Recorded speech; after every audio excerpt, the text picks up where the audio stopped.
तो आज कन्हैया कहते हैं कि देखो अब हम बाबा घर नहीं रहेंगे। क्यों? क्योंकि गोपियां कहती हैं कन्हैया माखन चुराता है, कोई कहता है चीर चुराता है, कोई कहता है मटकी फोड़ जाता है। तो हम किसी के यहाँ नहीं जाते, फिर भी हमारे लिए झूठा उलाना लगाती है। तो अब हम तो गऊ चरावे जाने। जैसे आज कहा तो आज कहने लगे नहीं, हमारे यहाँ तो बहुत दास दासियां हैं, बहुत से सेवक हैं, तुम नहीं जाओ। नहीं, हम तो बाबा जाएंगे। अपना काम करने से कोई छोटा नहीं होता। भगवान जिद करने लगे कि हम तो जाएंगे। तो आज कन्हैया से बाबा कह रहे हैं देखो लाला, पहले तुम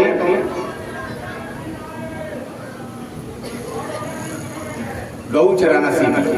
कैसे? पहले बछड़ा चराने जाओ। तो आज बछड़ा चराने के कहीं भगवान जा रहे हैं। कंस ने एक दैत्य भेज दिया जिसका नाम है वत्सासुर। बछड़ा बन करके आया। श्री शुकोवाच, सुखदेव जी कहते हैं कि तम वत्सरूपिणं वीक्ष्य वत्सयूतं गतिं हरिं दर्शयामास बलदेवाय शनैरुक्थैवासरन्। वत्सासुर नाम का दैत्य आया बछड़ा बन करके। तो आज बलदेव आय दर्शयन। बलदाव जी ने जब दर्शन किया, पहचान लिया ये बछड़ा नहीं है, ये तो दैत्य है। कन्हैया से का कन्हैया या नीले बछड़ा जानते हो? हाँ दादा पहचान लो, इसका ध्यान रखना का ठीक है। जानबूझ करके हमारे प्रभु कन्हैया वत्सासुर के पास पहुंच गए। वत्सासुर ने सोचा इसकी छाती में दुलत्ती दे करके इसकी गोविंदा नमो नमः कन्हैया की कर दूं तो हमें बहुत इनाम मिलेगी कंस महाराज के यहाँ से। तो आज जैसे ही दुलत्ती देना चाहा तो आज मेरे प्रभु ने उनके दोनों पैर और पूंछ के समेत पकड़ लिए। जैसे किसान गोपिका घुमाता है चिड़िया बनाने के लिए, भगवान ने वत्सासुर के दोनों पैर और पूंछ पकड़ के ऐसा घुमा के फेंका, गिरते गिरते गलत प्राणा बभूवः। आज वत्सासुर का भगवान ने उद्धार कर दिया। आज अपने रूप में प्रकट हो गया। तो सबरे ब्रजवासी कन्हैया ये तो राक्षस है, तो तुमने हमारी रक्षा कर ली। फिर दूसरे दिन जब चराने गए तो एक बकासुर नाम का दैत्य था, ये बगुला के रूप में रहता था। इतना विशाल शरीर है इस बकासुर का, एक चोंच पृथ्वी पे दूसरी आकाश में लगी हुई है। आज भगवान ने इस राक्षस के उद्धार के लिए विराट रूप धारण कर लिया।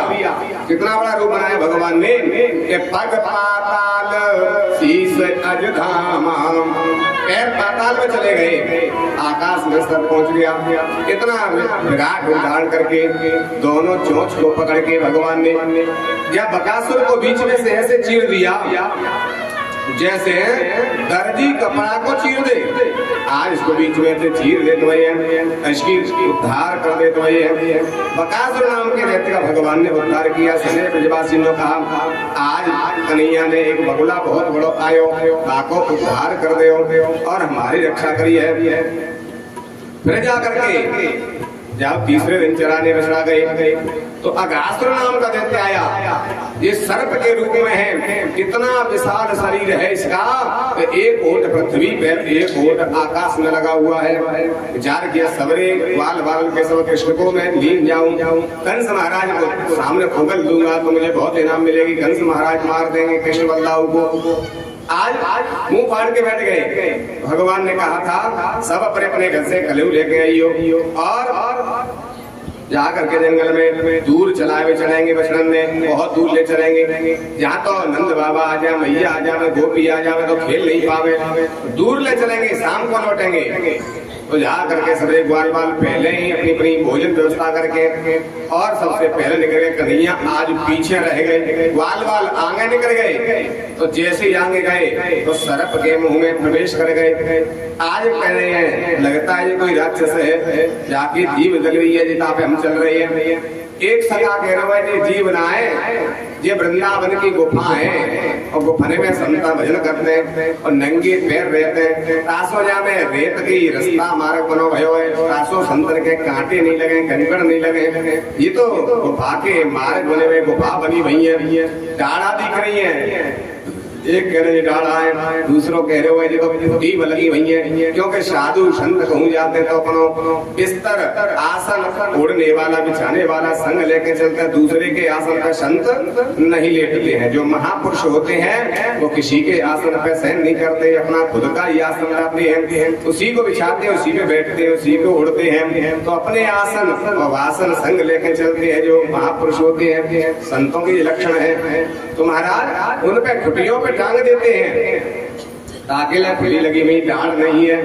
एक दूसरे पे शंका कर रहे हैं, समाधान करते हुए सबरे ग्वाल अघास के पेट में प्रवेश कर गए। अब सबसे बाद में कृष्ण बलराम जी आए, उन्होंने देखा कि भैया हमारे ग्वाल तो सर्प के पेट में प्रवेश कर गए, तो अब हम भी चले। तो जानबूझ के कृष्ण बलराम जी अघासुर के पेट में प्रवेश कर गए। अघासुर ने कहा कृष्ण बलराम आ गए, अब मुंह को बंद करके कंस महाराज के पास ले चले। जैसे ही अघासुर ने मुंह को बंद किया तो आज भगवान ने अपना विराट रूप बढ़ा दिया। कैसा रूप बढ़ाया? तो आज जैसे अपने रूप को बढ़ाया पेट में, तो अघासुर को सर्प को शरीर था ऐसे फट गए जैसे बाजरा के खेत में और फूट कचरिया पक के अपने आप खिल जाए, ऐसे जाको पूरा शरीर खिल जाता भयो। और जितने भी ग्वाल वाले हैं पेट में से निकले, सबकी मूर्छा हो गई थी जहर के कारण। तो भगवान ने अमृत दृष्टि अमृत की दृष्टि के द्वारा सभी ग्वाल वालों को, बछड़ों को जीवित कर दिया है। आज